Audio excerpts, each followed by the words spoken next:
사사기 말씀을 함께 살펴보기 원합니다. 우리는 성경의 각 책의 제목을 보면 그 책의 내용을 짐작해 볼 수 있습니다. 창세기라고 하면 세상을 창조하신 이야기, 출애굽기라고 하면 애굽에서 벗어나는 이야기, 레위기는 레위인들과 거룩하게 살아갈 백성들에 대한 기록 등이 있음을 짐작하게 됩니다. 그런데 사사기라고 하면 그 내용을 짐작해 보기가 어렵습니다. 성경에 대한 상식이 있는 분들의 경우에는 사사들에 관한 기록이라고 짐작을 하실 수 있겠습니다만, 그렇지 않은 분들은 사사기라는 제목만 보고는 그 내용을 짐작하기 어렵습니다. 왜냐하면 우리의 일상생활에서는 사사라는 단어가 사용되지 않기 때문입니다. 우리말의 사사라고 번역된 이 단어는 원어를 보면 재판하다, 다스리다 등의 의미를 담고 있습니다.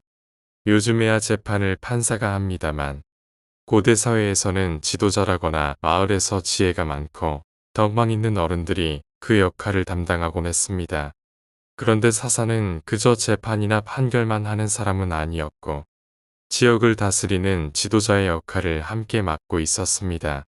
재판을 하고 지역을 지도하고 그리고 전쟁이 필요하다면 또한 싸우고 구원하는 행위까지도 담당하던 사람들이 바로 사사입니다. 한글로 성경을 번역할 때 한문 성격을 번역하는 경우가 많았는데 당시 중국어 성경에서 사사기라고 기록하고 있었습니다. 그런데 근현대 시절 중국에서도 이 사사라는 말은 잘 쓰이지 않는 단어였고 중국의 고대 문헌에서나 살펴볼 수 있는 단어였습니다. 사사라는 단어가 너무 낯설었기 때문에 가톨릭에서는 사사기를 판관기라는 이름으로 번역하기도 합니다. 1990년대 중반 우리나라에서도 인기 있었던 판관포청천이라는 드라마를 기억하시는 분들이 계실 텐데 거기 사용되는 재판관의 의미를 담아서 번역을 한 것입니다. 인류의 고대사를 살펴보면 국가가 성립되기 위해서는 그 일대를 평정한 강력한 지도자를 중심으로 하여서 여러 가지 통치 체계를 갖추고 법률과 율령을 갖추어서 국가를 선포하는 것이 순서로 여겨집니다. 사사기는 왕정시대 이전에 왕이 이스라엘의 전역을 다스리기 이전에 각 지역들을 지도하고 다스리고 판단하고 때로는 군사를 통솔하기도 하던 사람들이었습니다. 하나님께서 사사를 통해 이스라엘을 다스리시던 역사를 함께 살펴보기를 원합니다. 사사들 중에서도 가장 유명한 기드온에 관한 기록입니다. 당시 이스라엘은 사실 강대국이 아니었습니다. 메소포타미아와 애굽이라는 두 개의 거대한 문명 사이에 끼어 있어서 늘상 침략을 당하곤 했습니다. 우리가 읽은 본문에서도 미디안의 침략을 받고 있습니다. 이스라엘 자손이 하나님 앞에서 또 악을 행하고 그렇게 하나님께서는 이스라엘을 7년 동안이나 미디안의 손에 넘겨주셨다고 기록하고 있습니다. 미디안은 사실 아브라함의 아들입니다. 아브라함의 아들은 이삭인데 어떻게 미디안이 아브라함의 아들인가 싶은 분들도 계실 것 같습니다. 창세기 25장을 보면 사라가 죽은 후에 아브라함이 그두라를 후처로 맞이하는 장면이 있습니다. 아브라함이 그두라와의 사이에서 시므란과 욕산과 무단과 미디안과 이스박과 수아를 낳았다고 기록되어 있는데 이 미디안의 자손들이 미디안 족속을 이루고 있었습니다. 이들은 아라비아 반도 남쪽이나 요단 동편 등지에서 유목 생활을 하던 사람들입니다. 유목민들이기 때문에 따로 정해진 영토가 있는 것은 아니고 여기저기 돌아다니면서 주변을 침공하면서 생활합니다. 유목민에 불과한 이 미디안이 무서웠던 이유가 무엇인가 하면 다른 족속들과 자주 연합을 합니다.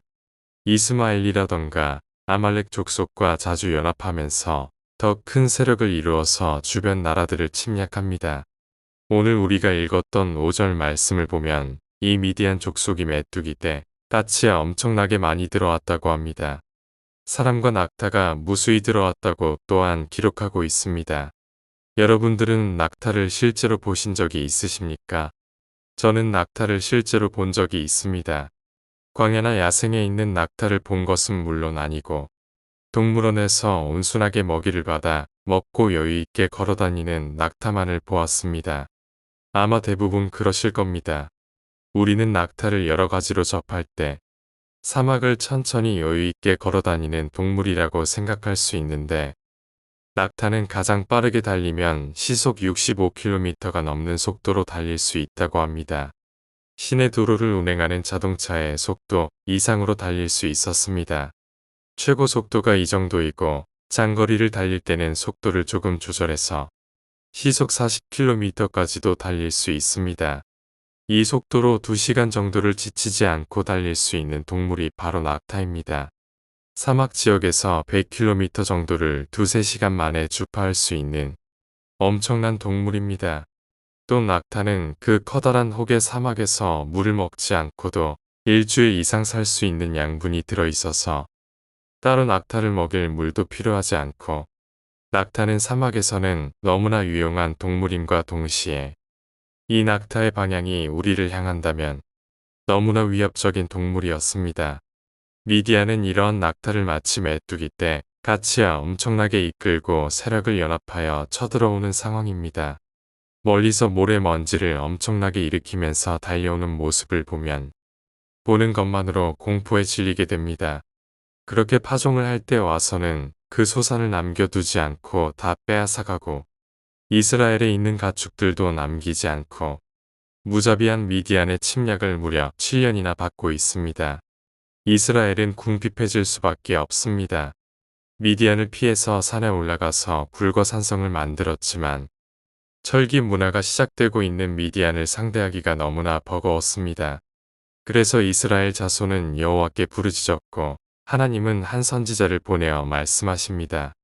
애굽에서 건지신 하나님께서 약속의 땅으로 인도하셨고 그 땅을 주셨고 이곳에 거주하는 아모리 사람의 땅의 신들을 두려워하지 말라 하셨으나 백성들은 하나님의 말씀을 듣지 아니하고 두려움에 빠져 있었습니다. 함께 하시며 승리로 이끄시는 하나님이 이곳에서 여전히 함께 하심에도 불구하고 미디안의 군사와 낙타와 철기를 보면서 겁을 냈던 것입니다. 미디안보다 더 강력했던 애굽에서 구원하신 하나님이신데 이제는 그것을 기억하지 못하며 겁을 낼 뿐입니다. 그러나 하나님께서는 여전히 이스라엘을 돌보시며 불쌍히 여기고 계셨습니다. 그래서 여호와의 사자를 보내십니다. 하나님의 사자가 여호스 땅에 있는 상수리 나무 아래에 앉아 있는데 마침 그곳에 기드온이 있었습니다. 마침 그곳에 우연히 기드온이 있었던 것일까요? 하나님의 선택에는 우연이란 없습니다. 하나님께서 미리 예비하신 것이지요. 그러나 기드온은 별 다를 바 없는 사람이었습니다. 기드온도 당시를 살아갔던 이스라엘 사람들과 마찬가지로 미디안을 무서워하고 있었습니다. 무서워서 미디안 사람들 눈에 띄지 않으려고 포도주 틀 안에 들어가서 밀을 타작하고 있었습니다. 하나님께서 이 어려운 상황 속에서 이스라엘을 구원하시기 위해 한 사람을 선택한다면 사실은 조금 더 멋있는 사람을 선택하는 것이 더 좋아 보입니다. 기골이 장대하고 용맹하며 싸움에도 능하고 잘 훈련받고 아니면 철기 시대가 막 시작되던 시점에 철을 잘 다룬다던가 하는 사람이 더 적합하지 않을까 싶습니다. 그런데 하나님의 선택은 그저 평범하게 농사를 짓고 평범하게 미디안을 껌내고 그렇게 몸을 쪼그려 포도주 틀 안에서 밀을 타작하고 있던 기드온이었습니다. 여호와의 사자가 기드온에게 나타나서 기드온에게 말합니다. 큰 용사여 여호와께서 너와 함께 계시도다. 우리는 이 구절을 읽으면서 감격스러워할 수도 있습니다. 역시 하나님께서는 큰 용사인 기드온을 부르셨구나. 이 기드온을 통해서 이스라엘을 구원하시겠구나. 여전히 돌보시는 하나님의 손길을 발견해 볼 수도 있습니다. 그런데 오늘 본문 가운데에서 하나님의 사자를 만난 기드온은 황당한 반응을 보입니다. 주여, 여호와께서 우리와 함께 하시면 왜 이런 일이 우리에게 일어났습니까? 우리 조상들이 옛날에 여호와께서 애굽에서 인도하셨다고 하는데 그 이적이 어디 있습니까? 옛날에 그랬다 한들 그게 무슨 의미가 있습니까? 이제 하나님은 우리를 버리셨고 미디안의 손에 우리를 넘겨주셨습니다. 따지고 있습니다. 큰 용사에 걸맞는 반응이 아니고 전혀 신앙인의 모습이 아닌 것 같습니다. 사실은 신앙인이라 할지라도 어쩌면 당연한 반응 같습니다. 내가 뭐라고요? 내가 뭔데 하나님께서 찾아오셔서 나를 큰 용사라고 하십니까? 그런데 그 하나님은 정말 능력 있는 분이 맞으십니까? 출애굽의 모든 여정을 거치고 이제 여러 세대가 흐르고 직접 하나님의 채우심과 만나와 메추라기를 먹으며 살아온 사람들의 시대가 서서히 저물고 이제는 그 시절을 귀로만 들어온 사람들이 살아가는 시대입니다. 7년이나 약탈을 당해서 온 땅이 황폐해지고 당장 내 가족 먹을 것도 없어서 걱정스러워서 온 몸을 한껏 웅크린 채로 밀을 타작하는 마당에 밀을 타작하다가 미디안의 눈에 띄어서 해를 당할까 늘 노심초사한 마음으로 생업에도 제대로 종사하지 못하고 있는 마당에 사실 우리 조상을 인도하셨다고 전해지는 그 여호와 하나님이 지금 나에게 무슨 소용이 있겠습니까? 아직 내가 경험해보지 못한 하나님보다는 당장 우리 가족 먹을 만한 곡식을 가져다주는 누군가가 있다면 그가 더 대단하고 커 보이고 감사하지 않겠습니까? 하나님께서 계속 말씀하시는데 그 내용이 참으로 기가 막힙니다. 너는 가서 이 너의 힘으로 이스라엘을 미디안의 손에서 구원하라. 내가 너를 보낸 것이 아니냐 하시니라. 평소에 힘께나 쓴다고 소문이 난 장정이 아닙니다. 선진 군사 훈련을 전문적으로 받은 사람도 아니고 어떤 무기가 있는 사람도 아닙니다. 그런데 하나님께서 말씀하십니다. 내가 너를 보낸 것이 아니냐. 마치 하나님께서 여호수아를 세우실 때 내가 내게 명령한 것이 아니냐 하고 말씀하셨던 구절이 떠오르기도 합니다. 동일한 음성으로 기드온을 부르십니다. 이것이 남의 이야기일 때는 너무나 은혜가 됩니다. 평범한 사람 기드온을 큰 용사로 부르셔서 이스라엘을 구원하신 하나님. 우리는 그 이름에 얼마나 감격하는지 모릅니다. 그런데 이것이 기드온의 이야기가 아니라 나의 이야기가 된다면 어떻습니까?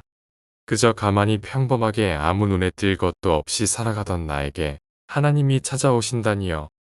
영웅을 통해 미디안을 물리치시는 것이 아니라 이런 나를 통해 미디안을 구원하신다니요. 그게 도대체 무슨 소리입니까? 기드온은 대답합니다. 주여 내가 무엇으로 이스라엘을 구원하리이까? 보소서 나의 집은 므낫세 중에 극히 약하고 나는 내 아버지 집에서 가장 작은 자니이다 하니 우리가 조금 전에 나누었던 말과 똑같은 말을 합니다. 나는 잘난 것이 없다는 거예요. 나는 오히려 이스라엘에서 가장 부족한 사람이라는 겁니다. 겸손의 의미가 아니라 정말 왜 하필 약하고 작은 나냐는 거예요. 하나님의 그 위대한 전쟁, 나는 하기 싫다는 겁니다. 그러나 하나님께서는 기드온을 부르신 것이 실수가 아니었습니다. 16절 말씀 가운데 기록되어 있지요.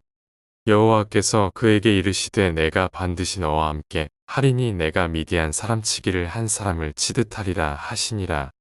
사랑하는 성도 여러분, 사실 하나님이 부르신 사람들을 살펴보면 뛰어나고 여러 가지를 갖추고 남들에게 인정받고 그 일을 하기에 적합하다고 자타가 공인하는 사람을 부르시는 경우는 그리 많지 않습니다.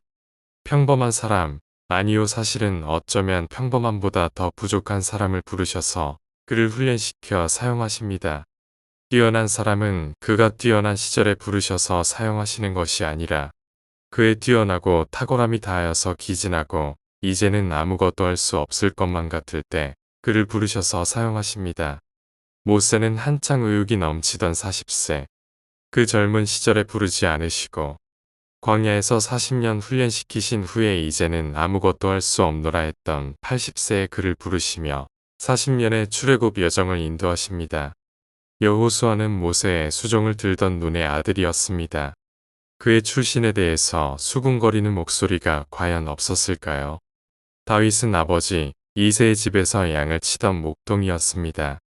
아마 그에게서는 양의 똥냄새가 잔뜩 났을지도 모르고 그래서 사무엘 선지자가 왔을 때 아버지 이새는 다윗을 그 앞에 세우지도 않았습니다. 하나님이 보내신 선지자 앞에 세우기에는 부족하고 더러운 아이라는 거예요. 베드로와 안드레, 야고보와 요한은 비린내 가득하고 목소리가 우레와 같은 어부들이었고 마태는 셀이었습니다. 누군가가 잘나서 그 잘난 것을 가지고 하나님께 선택을 받은 사람들은 사실은 거의 없습니다. 하나님이 일하시는 방식이 사실은 이와 같습니다. 압도적인 강력한 영웅을 세워서 사용하지 않으시고 평범한 사람들을 부르셔서 그를 사용하십니다. 조금 실망스러우십니까?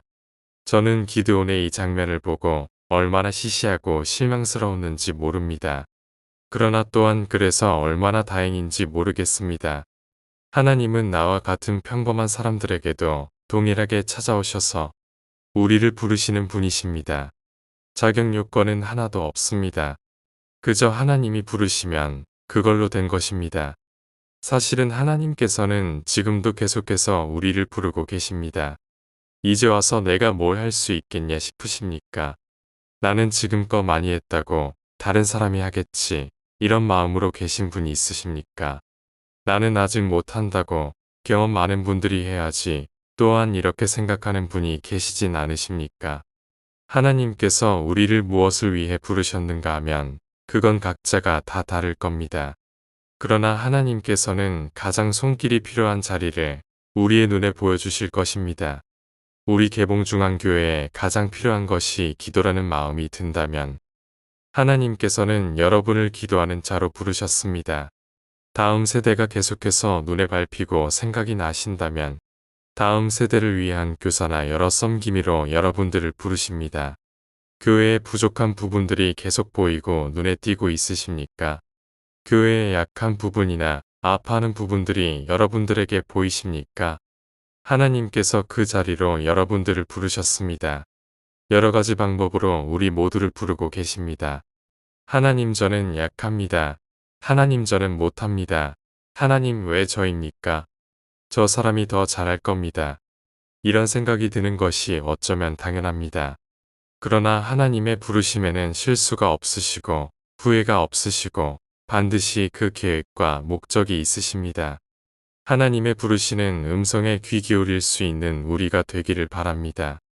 그리고 하나님의 그 부르심에 우리가 마음 다해 순종해 볼 수 있기를 바랍니다. 우리가 어떤 사람이든 얼마나 부족하든 전혀 상관이 없습니다. 하나님께서는 큰 용사라고 우리를 부르시며 우리를 통해 위대한 일을 행하실 것을 말씀하셨습니다. 평범한 겁쟁이였던 기드온을 큰 용사로 빚어가시는 하나님의 이야기를 계속해서 살펴볼 예정입니다. 그를 빚으시는 과정과 또한 그를 사용하시는 하나님의 이야기를 함께 살펴보면서 그저 책 속에 기록된 옛날 이야기로만 기억되지 않기를 바랍니다. 남의 이야기, 옛날 이야기가 아닙니다. 하나님과 나의 이야기로 확장되어서 우리도 함께 큰 용사로 지어져 가는 것을 경험하는 시간들이 될 것을 기대합니다. 기도하겠습니다.